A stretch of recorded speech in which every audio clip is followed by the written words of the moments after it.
Yo ini lang, dewang mudo nanti. Beres paman. Yo ini bola karo Nabi, balik. Liane rewangi Pak Surya. Jale, Ini dia salah satu tanaman sayur andalan desa kami. Yaps, wortel. Wortel khas Banjarnegara punya ciri khas yang berukuran besar, berwarna oranye cerah, dan dikenal dengan rasa yang manis. setelah pulang panen wortel, ini makan enak. Fan, rewangi Fan. Kena kaki aja mangan wortel bae kayak kelinci. Nah, porah panjangnya kayak kelinci.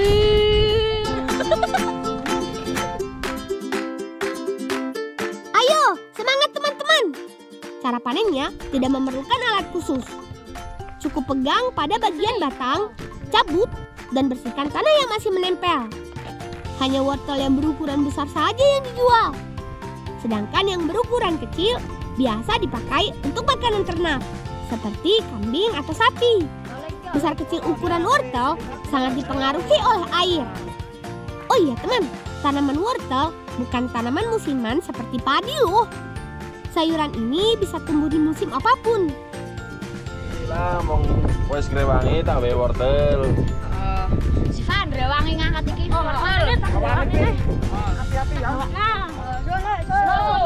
Yo. Hati-hati alon-alon.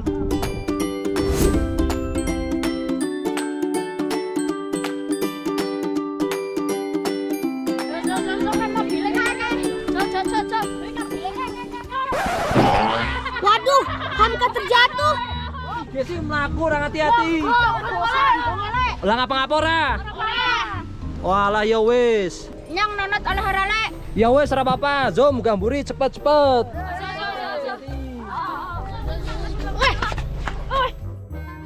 Isine wedhus kabeh. Ya ora apa-apa salah apa. Wah, beruntung sekali. Kita dapat tumpangan gratis. Walaupun harus berhimpitan dengan kambing juga nggak masalah. Yang penting kita jadi lebih hemat tenaga dan hemat waktu. Nah, ini dia domba batur. Domba khas daerahku. Badannya lucu kan? Berbulu tebal dan ukuran badannya yang besar.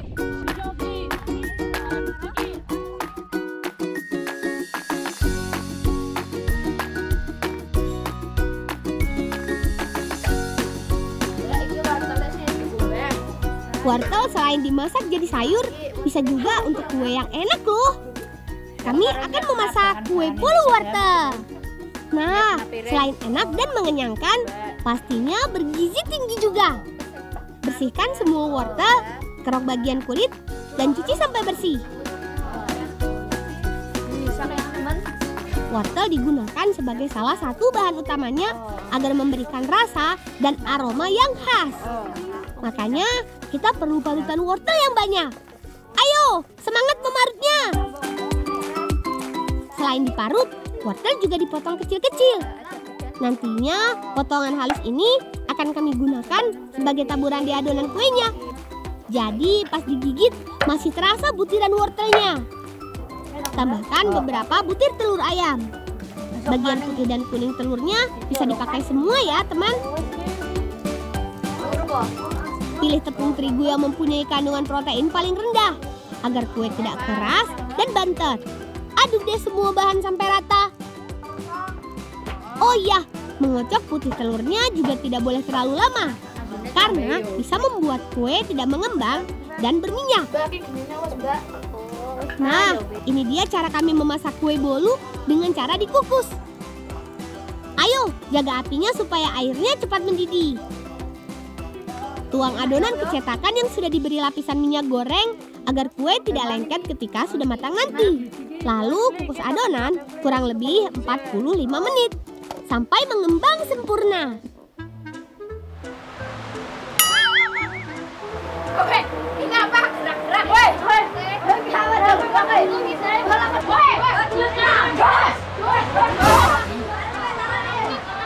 Wah, gawat. Sepertinya kambing ini masuk ke dalam karung sewaktu menumpang di mobil tadi. Kita harus kembalikan kambing ini.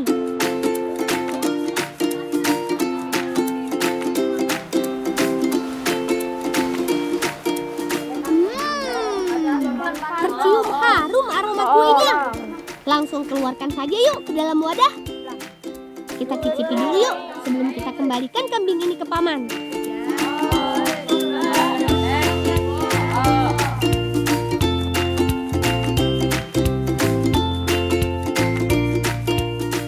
Enak iki mesti iki. Wis enak iki. Enak iki mesti iki. Ajeri lang tak ngalem dhewe sendane.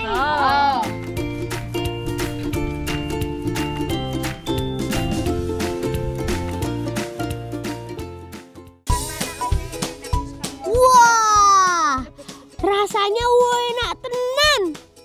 Bibi memang paling jago membuat kue kesukaan kami ini. Dimakan saat tengah hari seperti ini memang paling pas. Karena dapat mengganti tenaga kita yang hilang. Kue bolu selain mempunyai karbohidrat yang tinggi, juga bergizi tinggi karena kami membuatnya dari sayuran yang menyehatkan. Bisa jadi alternatif untuk teman-teman yang tidak doyan makan sayuran.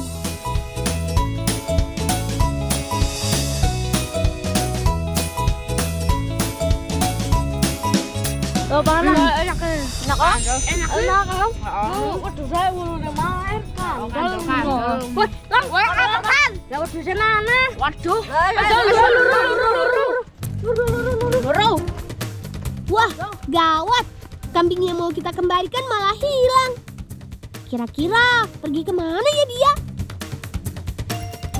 Kawan, ayo, lari yang cepat. Jangan sampai kambingnya hilang. Bisa gawat kita nanti dimarahi paman.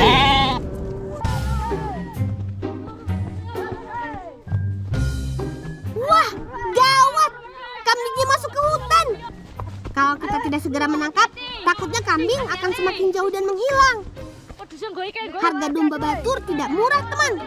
Kambing kecil saja harganya 3,5 juta rupiah. Duh, kemana ya kambingnya pergi? Itu dia. Wah, syukurlah. Kambing belum masuk hutan terlalu jauh. Tuh, gimana ya caranya kita membawa kambing besar ini pulang ke kandang paman?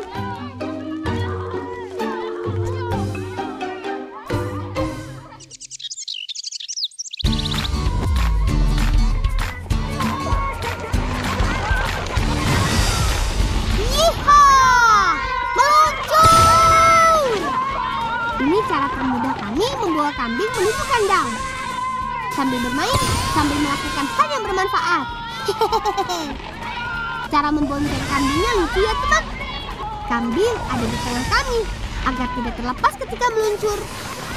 Di wilayah perbukitan, kontur jalannya banyak turunannya, jadi menyenangkan ya bermain geledekan seperti ini. Selain menghemat tenaga, kegiatan seperti ini juga menyenangkan. Gaspol! Sebentar lagi kita sampai.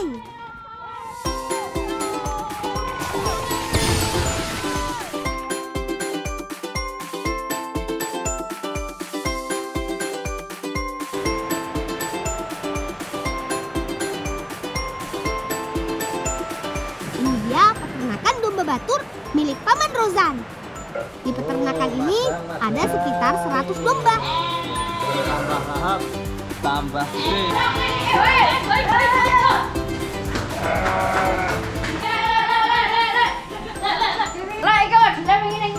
Oh alah, Iza pantesan ujungnya tak luru kurang siji.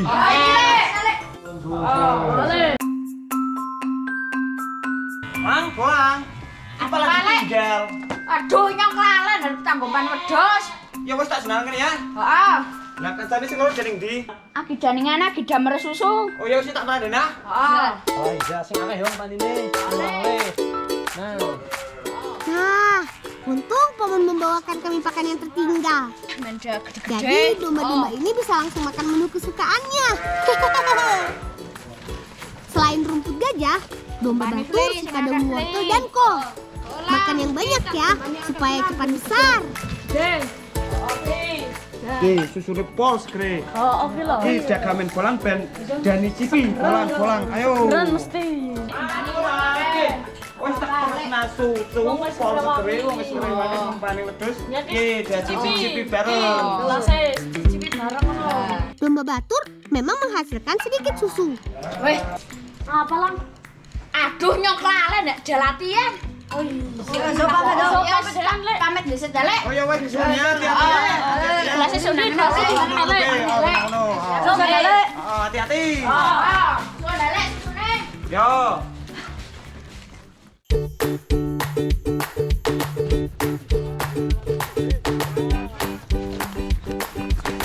Lek, njaluk rijigan lu bisa oleh ora Lek? Yo kene lang, li'e dipanen rewangi motong yo. Engko tak kei lubise iki dipanen. Pasti kalian heran, bunga kol kok untuk makan kambing? Ya, bunga kol dari desaku yang dijual hanya yang kualitas terbaik saja teman. Sedangkan yang berukuran kecil dimanfaatkan warga sebagai pakan ternak. Kelembapan udara dan lingkungan yang bersih membuat kol Batur Banjarnegara menjadi salah satu penghasil kol terbesar di Indonesia. Hari ini ada sekitar 6.000 batang bunga kol yang akan kami panen. Banyak banget kan? Makanya paman pengangkut hasil panennya juga ada banyak. Oh iya teman, mulai dari masa tanam sampai panen, bunga kol memerlukan waktu sekitar 3 bulan.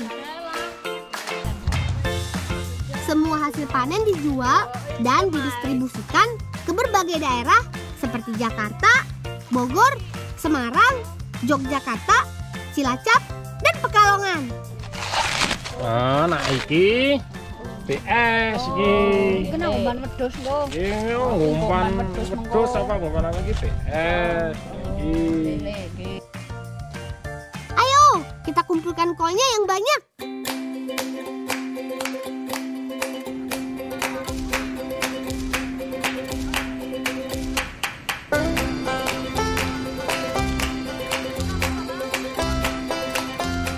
Teman, kami akan memasak ikan dan kol rebus dalam bambu.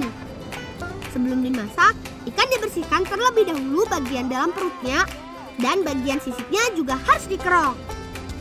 Agar daging ikan lunak dan tidak amis, diberi perasan jeruk nipis. Lalu tusuk ikan mulai dari ujung kepala sampai pangkal ekor agar ikan tidak rusak dan hancur ketika dipanggang. Selanjutnya, kupas bunga kol. Ambil bagian yang berwarna putih atau yang paling muda. Lalu pisahkan per lembar daunnya. Setelah itu, haluskan semua bumbu.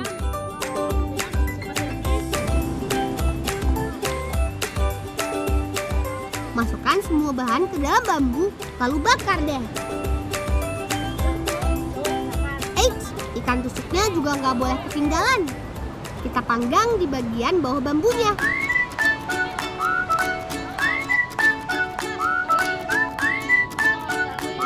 Wah, sudah tercium aroma ikan dan bumbunya. Tandanya masakan kita sudah matang. Harumnya bikin perut jadi makin lapar. Tuang semua ikan dan kol rebusnya. Jangan lupa karbohidratnya juga harus ada.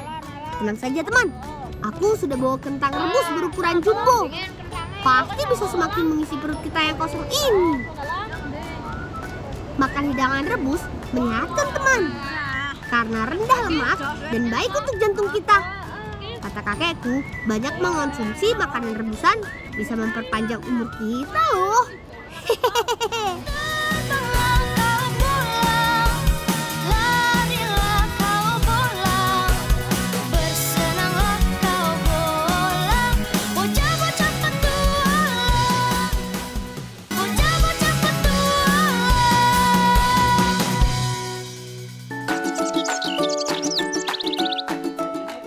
Berangkat latihan kuda lumping, kita buat makanan dulu yuk. Lek nyang arep ngrewangi gawe pertola Lek. Ya lang kan ngrewangi nguleni jarang gelpung, langkap, marut, kancane pada jaga geni. Ini Paman Lin. Sejak tahun 1992, Paman biasa membuat pertola. Pertola adalah singkatan dari pertolongan lapar, alias kue yang mengenyangkan. Unik kan namanya? Bahan utama pertola adalah tepung beras. Adonan harus kalis dengan memakai air panas. Kelapa parut diambil santannya, lalu dicampurkan ketika pertola matang. Paman memakai daun pandan agar makanan menjadi harum dan nikmat.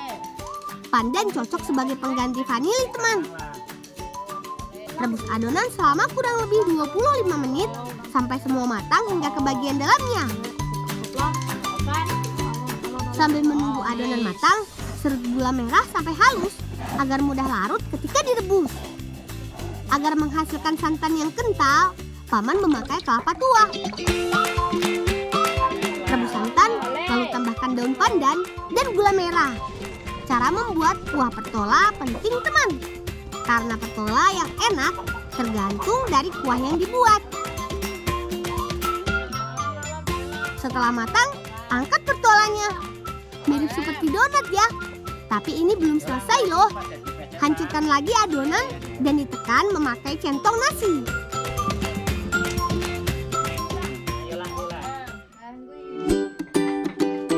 Susun lagi daun pandan di bagian kukusan kayu. Nah, ini bagian yang menarik. Membentuk adonan jadi mirip seperti mie. Dalam sehari, paman membuat sampai 600 pertola loh. Banyak juga kan? Dan dalam satu kukusan ini bisa menampung sekitar 112 buah pertola. Paman biasa menjual Rp5.000 untuk tiap porsinya. Kukus adonan kurang lebih 30 menit.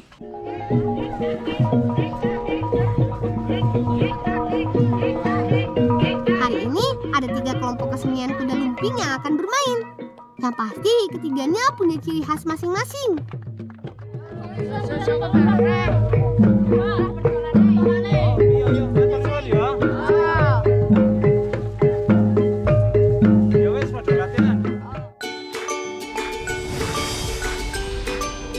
Giliran aku menari nih. Aku ikut menari di kelompok pertama yang bernama Krido Utomo. Biasanya kelompok kami tampil pada hajatan pernikahan, sunatan, dan acara istimewa lainnya. Gimana gerakanku dan kawan-kawan? Lincah dan menarik kan? Musik gamelan digunakan sebagai pengiring dan penyelaras gerakan tarian. Le, carane le. Kita pertola ya le.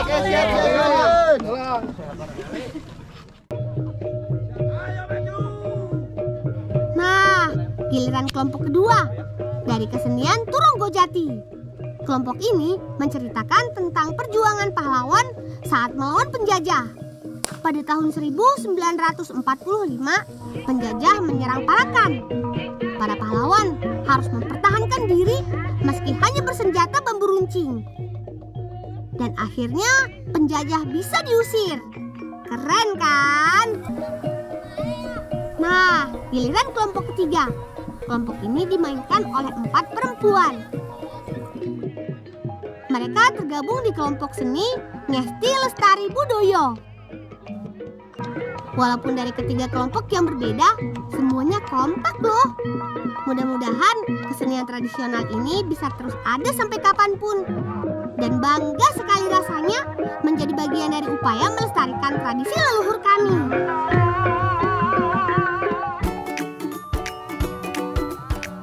Setelah seru-seruan bermain, saatnya melepas lelah, teman. Kita buka bekas kue pertola yuk. Karena kuenya cukup banyak, kita bagikan ke semua orang. Semua kebagian kok.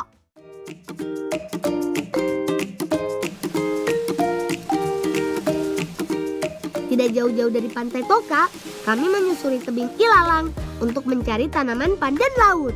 Tanaman yang tumbuh liar dan banyak ditemukan di sekitar pesisir.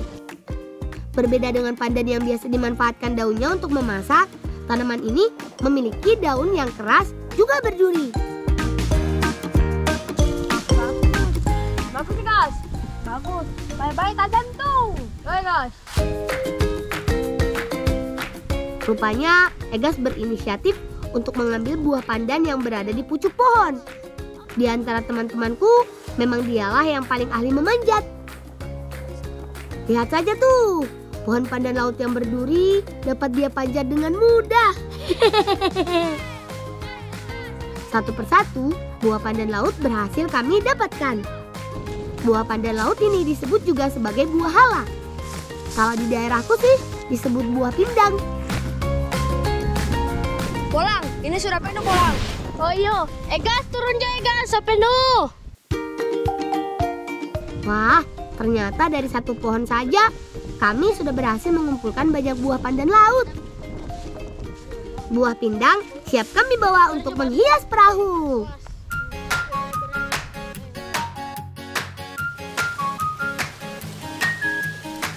Teman, petualangan kami masih berlanjut. Sebagai anak Pulau Tagulandang, kami akan memperkenalkan gunung berapi yang ada di daerah kami. Namanya adalah Gunung Api Ruang. Dari buku yang aku baca, Gunung Ruang ini memiliki ketinggian 725 mdpl. Kalau sedang rezeki dan cuaca sedang cerah, puncaknya dapat terlihat jelas dari pulau kami.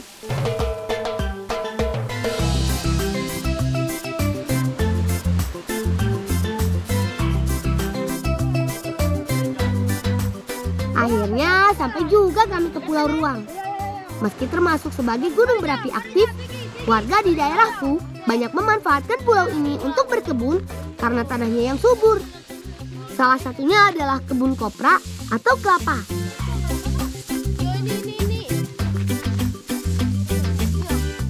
Ini dah lebih pohon. Oh. Bolang, mari Jo kita yang naik. Oh, ngam naik. Ya. Oh. Bukan tuh situ. Bye-bye naik, bye-bye. Yuk, licin. Bye-bye. Egas kembali menunjukkan keahliannya.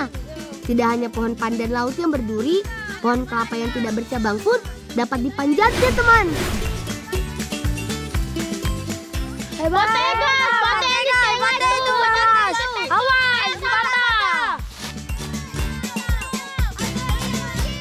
Kami hanya membutuhkan bagian daun kelapa muda atau janur yang dapat digunakan untuk menghias perahu.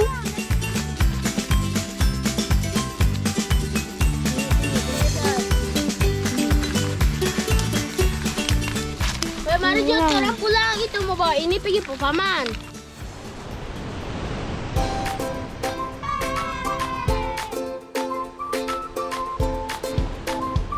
Teman, pamanku sudah bersiap-siap untuk acara Manondo Sakaeng atau penurunan perahu. Sebelum perahu diturunkan ke laut untuk pertama kalinya, aku dan teman-teman membantu menghiasnya terlebih dahulu.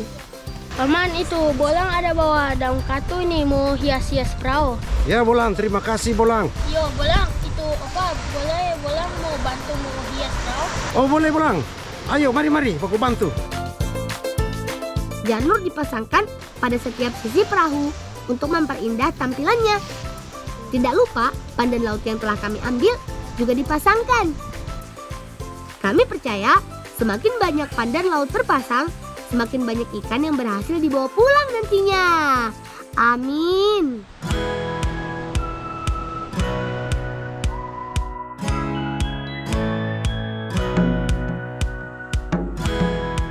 Tagonggong atau alat musik khas daerah kami mulai ditabuh. Perahu telah terhias dengan rapi dan para kerabat telah berkumpul. Tandanya acara penurunan perahu dimulai. Dalam acara Manondo Sakaeng, kepala adat harus hadir. Beliaulah yang berperan untuk memberikan berkat pada perahu yang akan diturunkan. Setelah didoakan, kepala adat memberikan aba-aba untuk mulai mendorong perahu atau Manondo Sakaeng. Simbau darua tatilu. Perahu si bola siap mengarungi lautan. Seru sekali.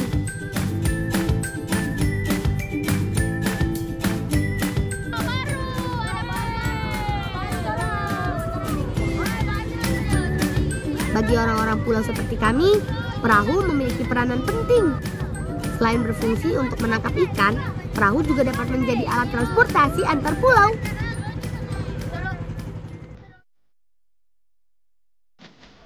Bolang, Bolang. Ayo Assalamualaikum Bolang. Kakak. Mari sini dulu.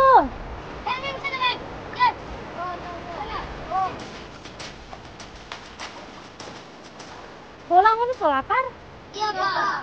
Sama kakak itu lapar, mari jodohan turun mau cari bocah. Iya, Kak. Orang udah cari mana dapat. Nah jodohan turun cari sama-sama uang. Mari, Kak. Wih, kebetulan sekali. Kakakku ini akan mengajak kita menangkap bobocak. Teman di rumah tahu tidak apa itu bobocak? Hewan laut yang satu ini memiliki banyak sekali tentakel dan seringkali mengeluarkan tinta hitam untuk mengelabui musuh. Apa ayo? Iya, benar sekali. Masyarakat di desaku menyebut gurita dengan nama bobocak. Oh iya, perkenalkan, ini kakakku teman. Namanya Saskia. Dia sangat pandai menyelam loh untuk menangkap gurita atau ikan.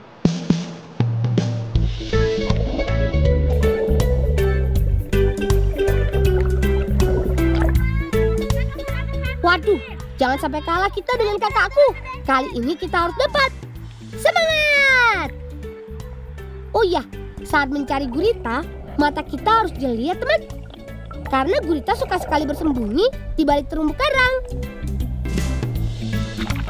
Asik, akhirnya dapat juga nih teman. Gurita yang terkenal sangat lincah dan gesit berhasil aku dapatkan. Laut sudah menjadi sahabat bagiku dan teman-teman. Disinilah kami dibesarkan, di mana laut menjadi tempat kami belajar dan bermain. Ayo, langsung saja kita bawa bobocahnya.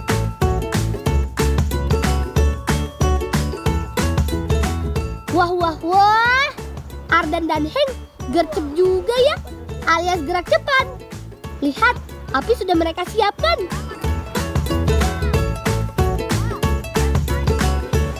Oke, saatnya kita memasak yuk. Sudah tidak diragukan lagi. Kakakku ini jagonya memasak bobocak. Pertama-tama kita siapkan bahan-bahannya yuk. Ada bawang merah dan bawang putih, lalu garam, merica, dan serai. Terus ada tomat, kunyit, dan cabai. Kedondong dan kelapanya jangan ketinggalan ya. Bolang pijo HP sebersih itu dia. Kong langsung iris-iris cepat nih. Kak, Tian kasih bersih itu Rica. Oh iya Kak. Selanjutnya kita bagi tugas saja, biar masakan cepat selesai. Jangan lupa kita tumbuk halus semua bumbu-bumbu tadi ya teman. Soal tumbuk bumbu, kita serahkan saja sama Christian.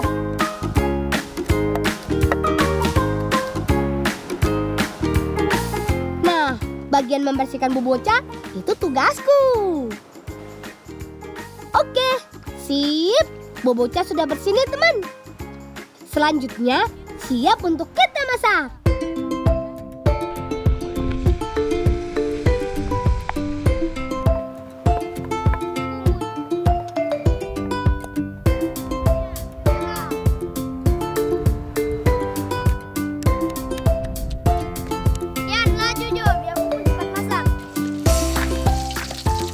Halus sampai harum. Awas, jangan sampai gosong.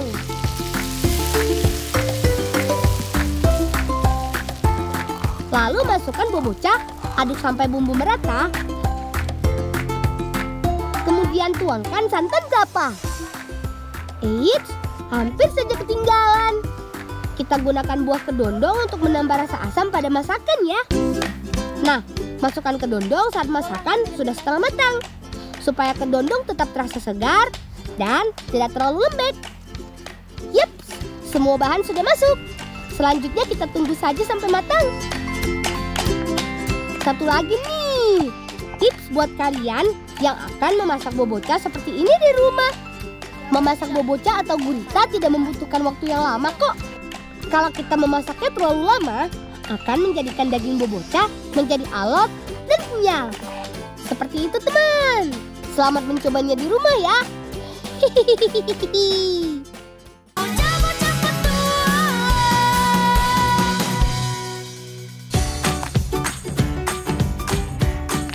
Oke, masakan kita sudah siap untuk disantap nih teman.